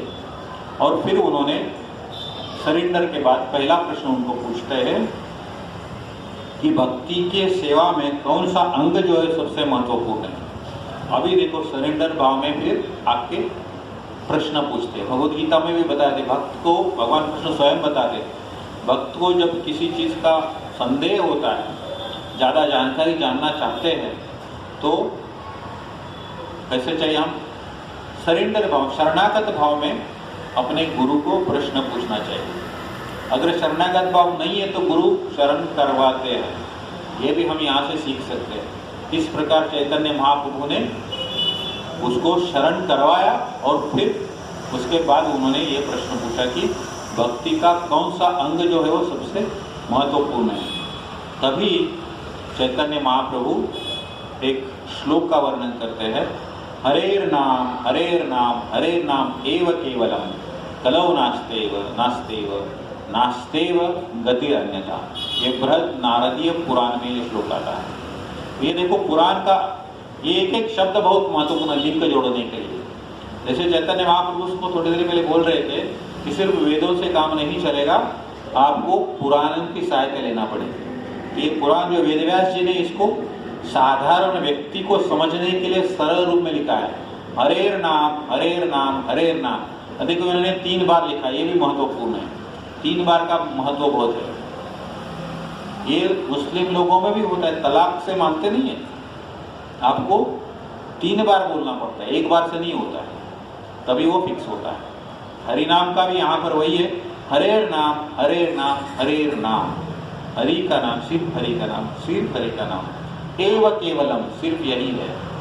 और कलो मतलब कलियुग, कलियुग में नास्ते व, इसके सिवा कुछ नहीं हो सकता है। गति अन्यथा, इसके सिवा आपकी गति नहीं हो सकती। और इसके बाद सार्वभौम भट्टाचार्य का जो है वो पूरा परिवर्तन होता है, और वो एक शुद्ध वैष्णव बन जाते हैं। वो इतने शुद्ध वैष्णव बन जाते हैं कि वो 1-2 श्लोक लिखते हैं, वो बहुत महत्वपूर्ण है। ये 2 श्लोक हम पढ़ते हैं। श्लोक नंबर है 154, ये चैतन्य चरितामृत में 6वें अध्याय में 253 और 254 ये श्लोक है, बहुत ही महत्वपूर्ण है। क्योंकि ये आफ्टर ट्रांसफॉर्मेशन, मत परिवर्तन के बाद सार्वभौम भट्टाचार्य ने खुद लिखे। और वो श्लोक इस प्रकार है, वैराग्य विद्या निज भक्ति योग। वैराग्य विद्या, वैराग्य मतलब रिनंसिएशन, पूरा दान छोड़ दो, मतलब एक वैराग्य उत्पन्न होता है। वैराग्य विद्या निज भक्ति योग शिक्षार्थम एक पुरुषा पुराण श्री कृष्ण चैतन्य शरीरधारी कृपा अम्बुधि य तम अहम प्रपद्ये। अभी ये मराठी में पढ़ता हूँ जैसा है, बाद में हम हिंदी में करेंगे। मी पूर्ण पुरुषोत्तम भगवान श्रीकृष्णांचा आश्रय घेतो, ते मनुष्य मात्रांना वास्तविक ज्ञान स्वतःची भक्ती आणि कृष्ण भावनेच्या प्रगतीत अनुपयुक्त गोष्टीविषयी वैराग्य यांची शिकवण देण्यासाठी श्रीकृष्ण चैतन्य महाप्रभूंच्या रूपाने अवतीर्ण झाले आहेत. ते दिव्य कृपेचे सागर आहेत. मी त्यांच्या चरण कमलांशी शरण जातो. यहाँ पर वो शरण हो जाते हैं. मैं पूर्ण पुरुषोत्तम भगवान श्री कृष्ण का आश्रय लेता हूँ, जो पूरे मनुष्य जाति को वास्तविक ज्ञान, खुद का भक्ति और कृष्ण भक्ति के लिए जो उपयुक्त नहीं है इनका सीख देते हैं. कृष्ण भक्ति के लिए क्या नहीं, क्या छोड़ना चाहिए. आप सभी जानते हो 4 नियम करते हैं हम. No meat eating, no intoxication, no gambling, no illicit sex. ये जो है नहीं चाहिए हमको. तो ये सारा का ज्ञान स्वयं भगवान देते हैं वैराग्य यांची शिकवण देण्यासाठी. और ये सब देने के लिए कौन है? भगवान स्वयं अवतरित हुए. यहाँ देखो, सिर्फ वो वैष्णव में परिवर्तित नहीं हुए, उन्होंने चैतन्य महाप्रभु को भगवान का अवतार जो है वो भी यहाँ पर इस श्लोक में मान्य किया है. और यहाँ पर इसके पहले इतना उल्लेख आता है कि वो ताड़पत्र के ऊपर ये खुद के हाथों से लिखते हैं. पेन और पेपर था नहीं तभी. ताड़पत्र जो झाड़ के पन्ने थे उसके ऊपर लिखा हुआ. ये पहला श्लोक है. और दूसरा है, कालात नष्टम भक्ति युगम निजम ये प्रादुष्कर्तुम कृष्ण चैतन्य नामा आविर्भूतस्तस्य पदारविंदे गाढम गाढम लियताम चित्तभृंगः. काळाच्या प्रभावात लुप्तप्राय झालेल्या स्वतःच्या भक्तियोगाच्या प्राचीन पद्धतीची शिकवण देण्यासाठी आता भगवान श्रीकृष्ण चैतन्य महाप्रभूंच्या रूपाने अवतीर्ण झाले आहेत. आता माझा चित्तरूपी भ्रमर त्या पूर्ण पुरुषोत्तम भगवंतांचा पाद पंकजांचा आश्रय घेतो. मतलब ये काल के प्रभाव से भक्ति का जो योग है वो नष्ट हो चुका है. भगवद गीता में 4थे अध्याय में भगवान कृष्ण बोलते एवं परंपरा प्राप्तम नष्टो. जो भगवान ने भगवद गीता का ज्ञान सबसे पहले दिया था सूर्यदेव को. तभी ये सूर्यदेव का नाम था विवस्वान, उनको दिया था.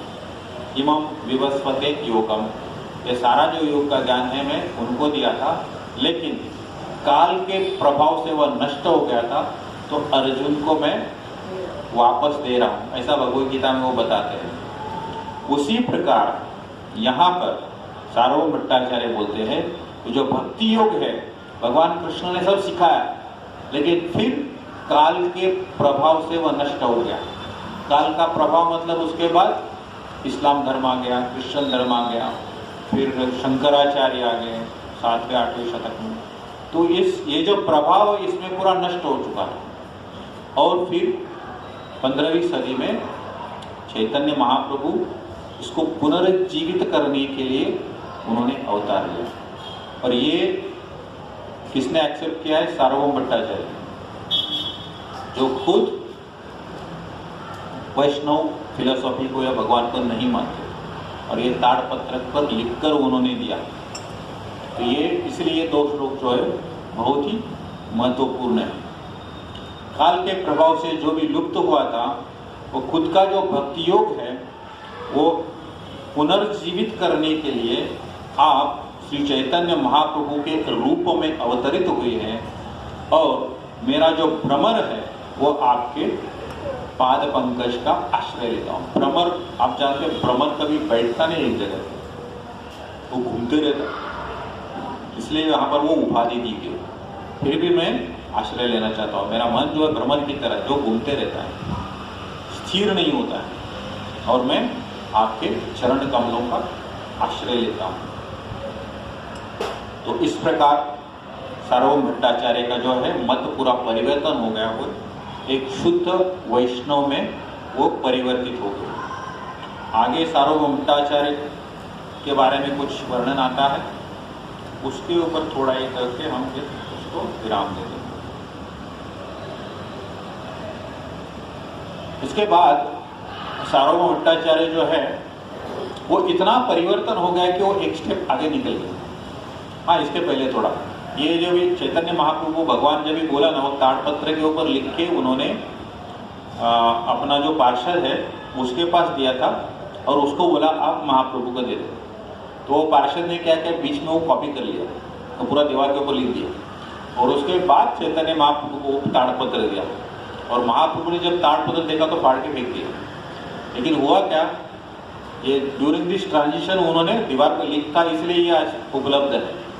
और महाप्रभु ने क्यों फाड़ के फेंक दिया आप समझ सकते हैं, क्योंकि उन्होंने उनको भगवान बोला था वो पसंद नहीं आया, जबकि वो खुद भगवान थे।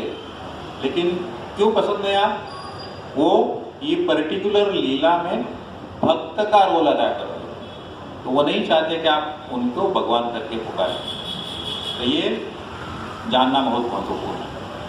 अभी वापस पीछे आते हैं तो सार्वभौम भट्टाचार्य का इतना परिवर्तन हो गया कि उन्होंने भागवतम का एक श्लोक है वो इस प्रकार है, तत्ते अनुकंपा सुसमीक्षमानो भुंजान एवात्म कृतम विपाकम रुद्वाग्व पुनर्भिविदधन स्मस्ते जीवितयो भक्ति पदे सदाय भाग। ये श्लोक का अर्थ है, जो भी गत कर्म का फल होता है और हमें जितने भी दुख होते हैं उसको हम धैर्य के साथ सहन कर लेना चाहिए। और कैसे सहन करना चाहिए, काया वाचा और मन को समर्पित करके जो भी हमारे कर्म है उसको एक्सेप्ट कर लेना चाहिए।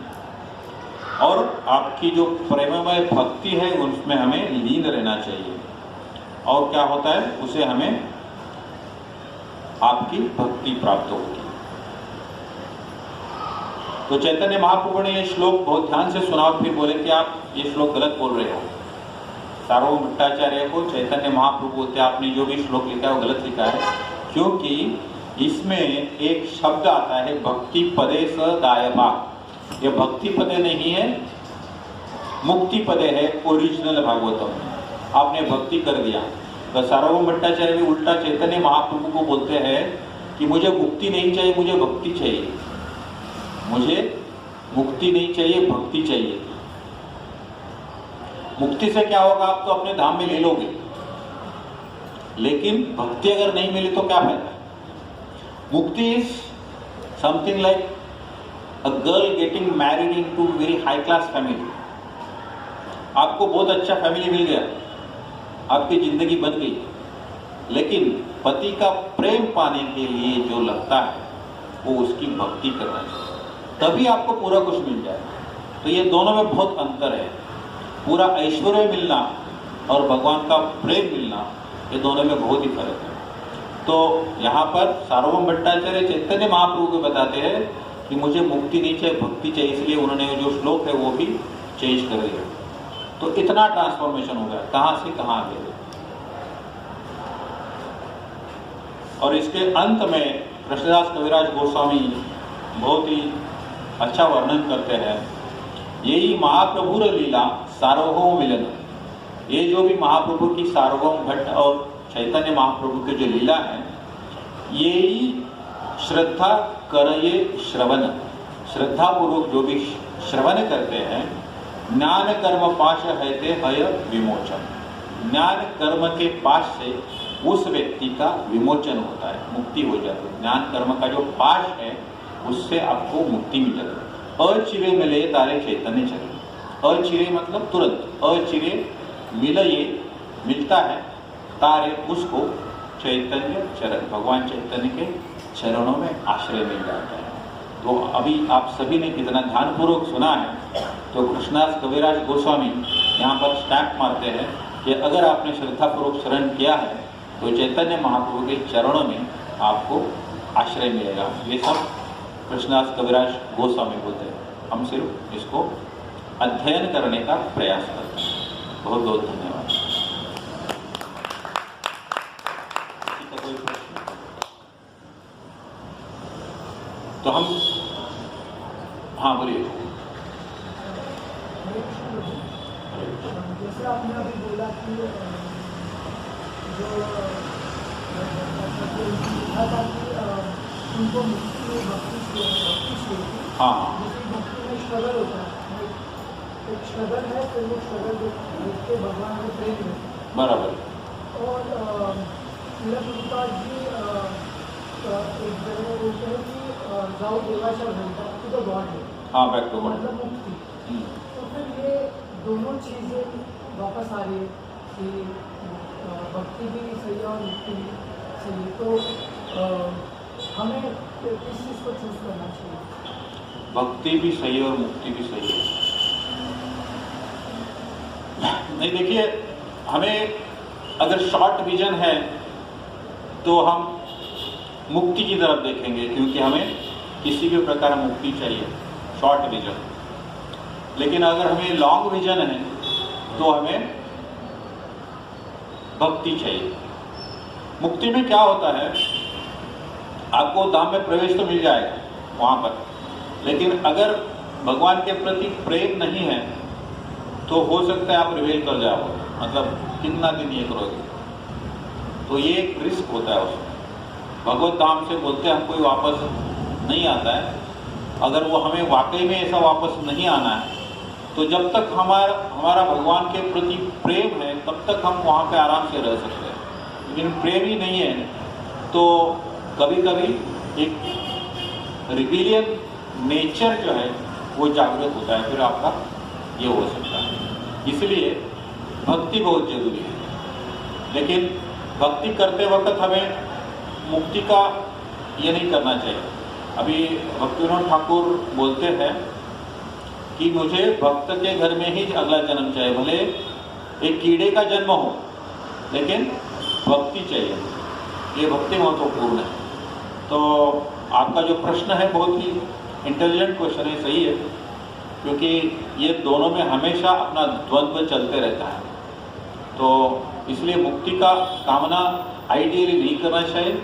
और जो ट्रांसफॉर्म डिवोटी सार्वभौम भट्टाचार्य वो खुद बोलते हैं कि आपको भक्ति का आश्रय लेना चाहिए, ना कि मुक्ति का।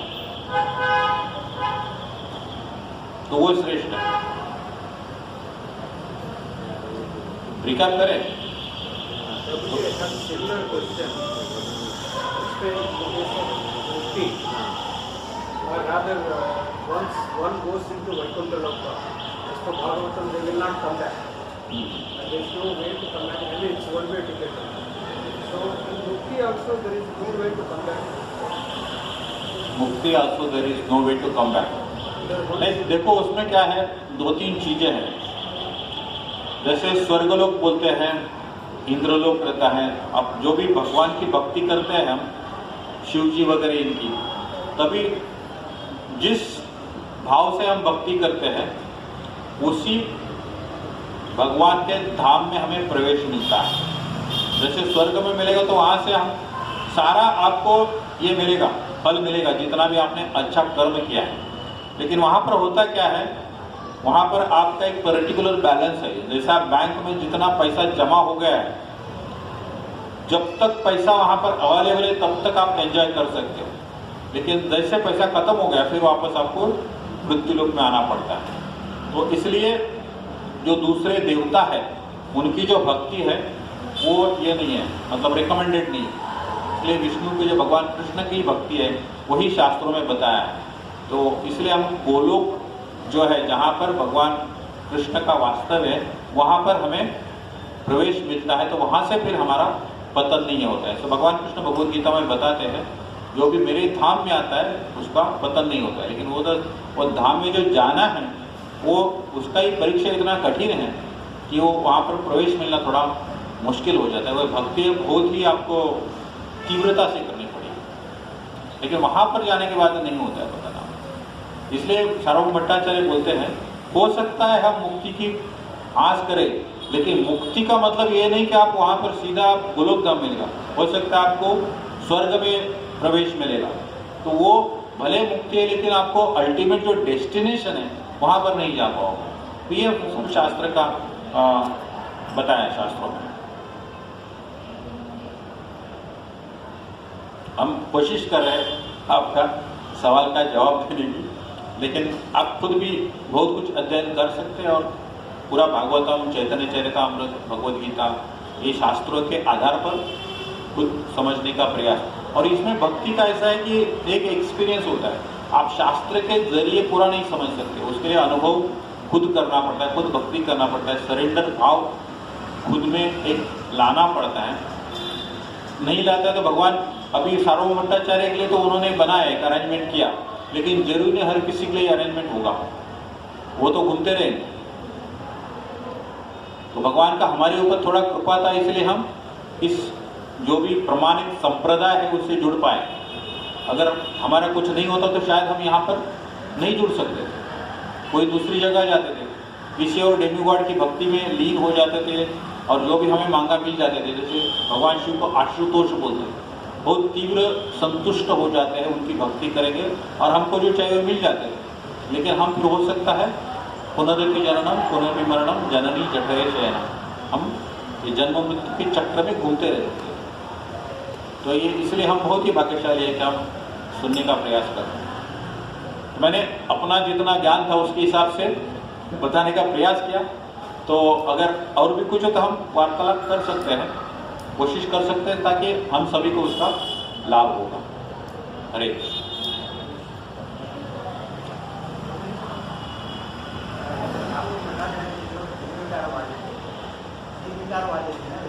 निर्विकार, हाँ,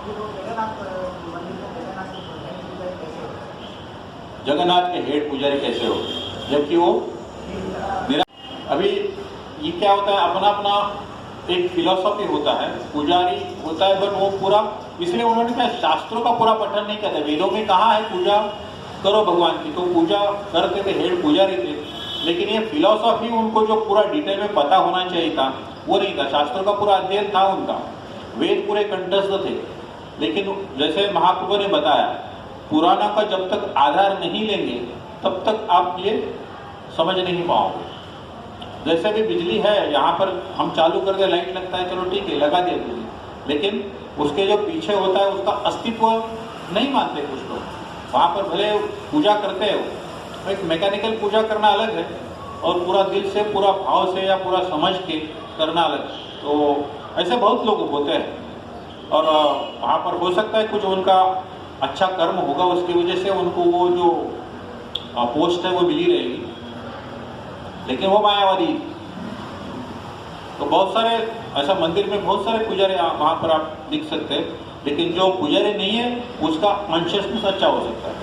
तो ये हो सकता है, उसमें कुछ अचरज की बात नहीं है, वो पॉसिबल है। हरे कृष्ण। और कुछ प्रभु जी जब करें नहीं, तो हम कैसे गोपीनाथ आचार्य का जो आंख, थोड़ा रिकैप करते 2 मिनट में। गोपीनाथ आचार्य का जो आंख बढ़े थे वहाँ से शुरुआत किया था हमने। गोपीनाथ आचार्य शुद्ध वैष्णव थे, कैसे वो जगन्नाथपुरी मंदिर में मौजूद थे और वहाँ पर उनको कुछ अंदेशा हुआ कि आज कुछ अच्छा होने वाला है, और उसके बाद वहाँ पर चैतन्य महाप्रभु का आगमन होता है। उसके पहले क्या होता है, उनका वो डंडा तोड़ने का हिस्सा हो जाता है। 3 डंडे का सिग्निफिकेंस है काया, वाचा और मन हम भगवान के प्रति समर्पित करते हैं, वो त्रिदंड सन्यासी होता है। और वो फेंक दिया था उन्होंने, किसने फेंका था? नित्यानंद प्रभु, और वो झगड़ा हो गया था, आगे पीछे हो गया। उसके बाद चैतन्य महाप्रभु मंदिर में पहुंचे, फिर सार्वभौम भट्टाचार्य ने उनकी रक्षा की, उनके घर पे लेके गए, उनका पूरा उपचार किया, जो भी मेडिकल हेल्प चाहिए था वो दिया उन्होंने, लेकिन वो कर नहीं पाए। अल्टीमेटली उनको स्पेशलिस्ट नित्यानंद प्रभु का इंतज़ार करना पड़ा, जिन्होंने महामंत्र के जरिए चैतन्य महाप्रभु को होश में लेके आ गए। और उसके बाद गोपीनाथ आचार्य ने इस प्रकार वार्तालाप किया सार्वभौम भट्टाचार्य के साथ, कैसे उन्होंने शास्त्रों के प्रमाण देकर बताया कि चैतन्य महाप्रभु भगवान स्वयं भगवान कृष्ण के अवतार है और भक्ति युग कैसे श्रेष्ठ है। सार्वभौम भट्टाचार्य कन्विंस नहीं हो पाए, फिर उन्होंने चुना कि मैं चैतन्य महाप्रभु के साथ ही वार्तालाप करूंगा। फिर चैतन्य महाप्रभु को उनके मौसी के घर से लेके आए, 7 दिन तक पूरा वेदों का कथन किया और चैतन्य महाप्रभु सिर्फ सुनते रहे, कोई भी प्रश्न नहीं पूछा। और एक शिष्य सिर्फ सुनता है, कुछ सवाल नहीं करता है, तो शिक्षक जो है, गुरु है, उसको लगता है ये सुन रहा है कि नहीं हो रहा है। फिर सार्वभौम भट्टाचार्य ने उनको पूछा कि आपको कुछ समझ में आ रहा है कि नहीं आ रहा है, लेकिन मैं देखे आप सब कुछ सुन तो रहे, तो कुछ तो आपके मन में चल रहा है, जरा बताओ। और ऐसे वो ट्रिगर होता है तो उसके बाद एक मुख्य जो विषय है उसके ऊपर चर्चा होती। फिर कैसे चैतन्य महाप्रभु उनको बताते, कैसे आप मायावादी हो, कैसे आप सिर्फ वेदों के कथन करते हो और आप जो है सिर्फ वेद करते हो लेकिन पुराण के ऊपर विश्वास नहीं करते हो। तो वेद व्यास जी ने जो पुराण जो दिए हैं वो वेदों को अच्छी तरह से समझने के लिए 18 पुराण बनाया है। और फिर उन्होंने भागवतम से कुछ श्लोकों का वहाँ पर उनको वर्णन किया और ये सिद्ध किया कि कलयुग में भी भगवान का अवतार हो सकता है। और कृष्ण वर्णम तुषा कृष्णम संगो पांगास्त्र पार्षदम, चैतन्य महाप्रभु कैसे अवतरित हुए ये भक्तों का उद्धार करने के लिए। और काफ़ी कुछ लंबा चौड़ा आर्गुमेंट होता है। फिर वो एक उदाहरण भी देते हैं। कौन सा उदाहरण देते हैं जो थोड़ा हम समझ सकते हैं? शंख और गाय का जो है गोबर है, भले वो किसी मृत प्राणी का हड्डी होता है या तो फिर जीवित प्राणी का विष्ठा होता है, मगर वेदों के अनुसार दोनों बहुत ही पवित्र होते हैं और आप इसमें गलती नहीं करना चाहिए। और फिर जो भी निराकार को मानते हैं उसका हमें स्पर्श भी नहीं करना चाहिए, उनका दर्शन करना चाहिए, क्योंकि वो यमदंड के पात्र होते हैं। और ये जो है बहुत कठोर वचन इनको बोलते हैं। और उसके बाद सार्वभौम भट्टाचार्य जो शरणागत होते हैं और फिर वो जो 2 श्लोक है उसकी रचना करते हैं जिसमें वो चैतन्य महाप्रभु को भगवान के रूप में स्वीकार करते हैं और इस प्रकार उनका जो पूरा परिवर्तन हो जाता है। और अंत में जो भी ये श्रवण करता है उसको चैतन्य महाप्रभु के चरणों के प्रति आश्रय प्राप्त होता है। ये कृष्णदास कविराज गोस्वामी आखिरी श्लोक में बताते हैं। थोड़ा रिकैप सोचा मैं। हरे कृष्ण, बहुत बहुत धन्यवाद। आपने इतना शांतिपूर्वक श्रवण किया और बहुत अच्छे अच्छे प्रश्न भी पूछे। तो ये चर्चा हम जारी रख सकते हैं आगे भी। हरे कृष्ण। सार्वभौम भट्टाचार्य की, चैतन्य महाप्रभु की। हरे कृष्ण।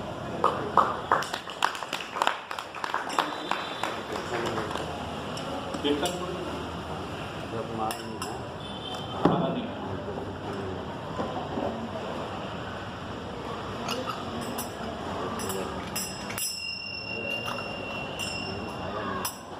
हरे कृष्ण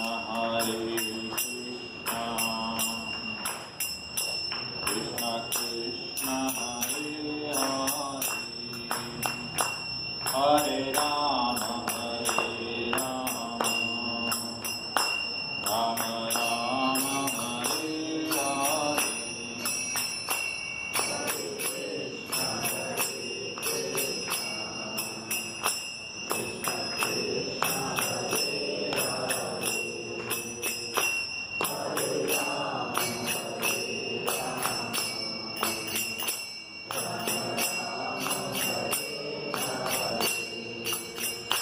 हरे कृष्ण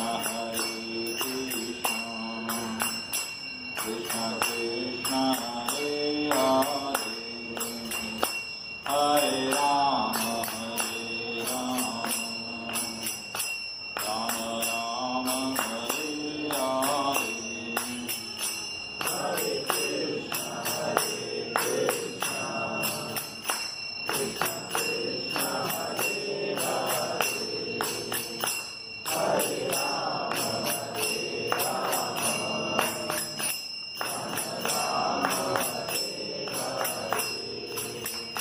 हरे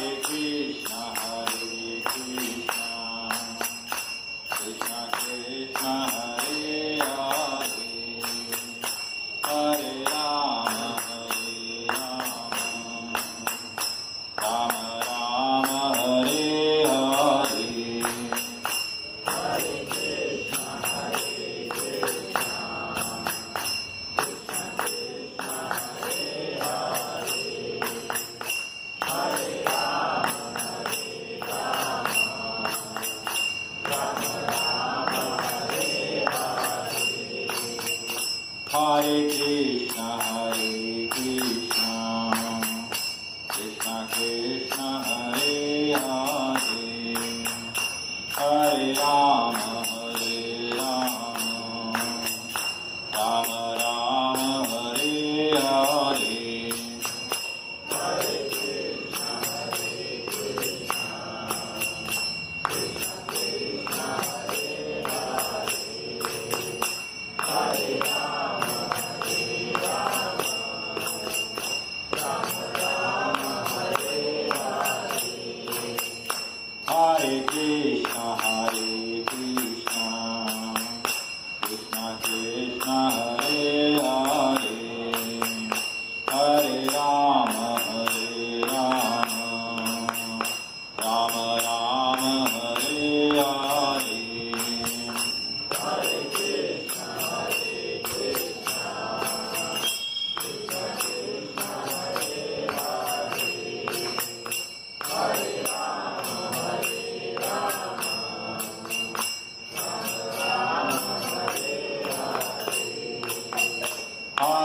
Hare Krishna, Krishna Krishna, Hare Hare, Hare Rama, Rama Rama, Hare Hare. Hare Krishna, Krishna Krishna, Hare Hare, Hare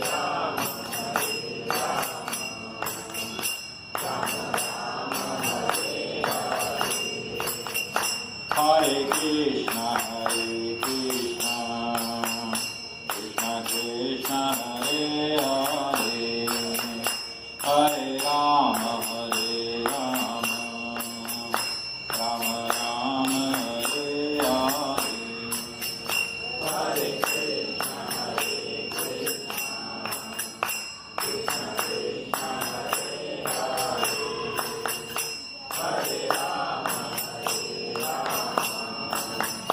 Rama Rama, Hare Hare.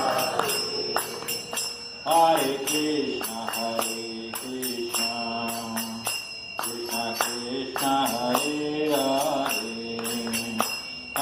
Rama, Rama Rama, Hare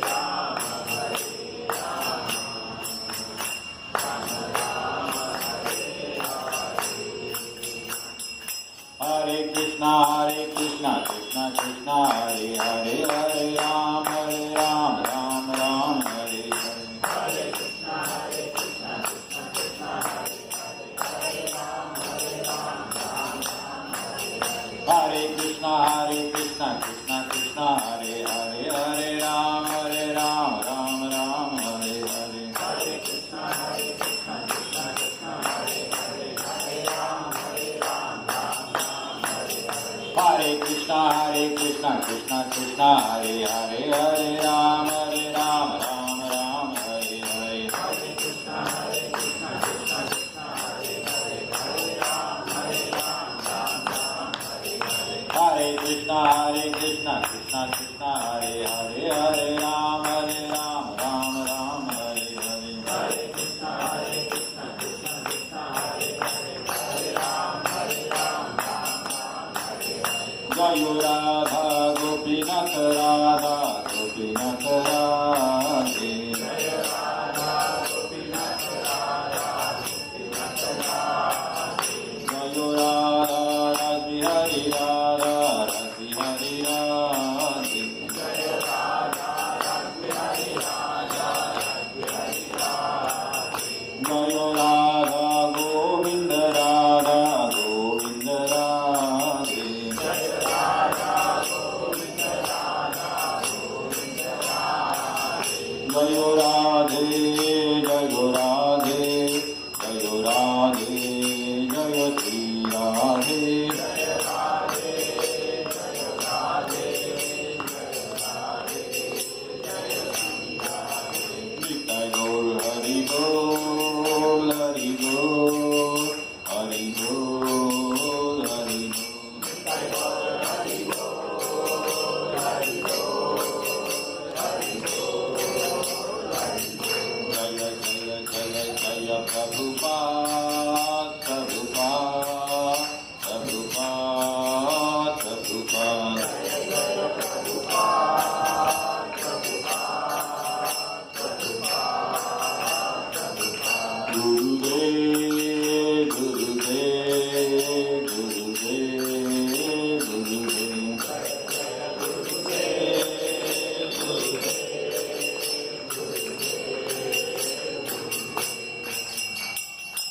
जय ओम विष्णुपाद परमहंस परिव्रजकाचार्य अभय चरणारविंद भक्तिवेदांत स्वामी श्री रूपाद की अनंत कोटि वैष्णव वृंद की नामाचार्य श्री हरिदास ठाकुर की। प्रेम से कहो श्री कृष्ण चैतन्य प्रभु नित्यानंद श्री अद्वैत गदाधर शिवासादि गौर भक्त वृंद की। गंगा माँ यमुना माँ की। हरे कृष्ण महामंत्र की। All glories to assembled devotees, all glories to assembled devotees, all glories to assembled devotees, all glories to Guru and Gauranga. Gaur Hari Gaur. Jai Jai Sri Radhe Shyam. Jai Jai Sri Radhe Shyam. Jai Jai Sri Radhe Shyam. Hare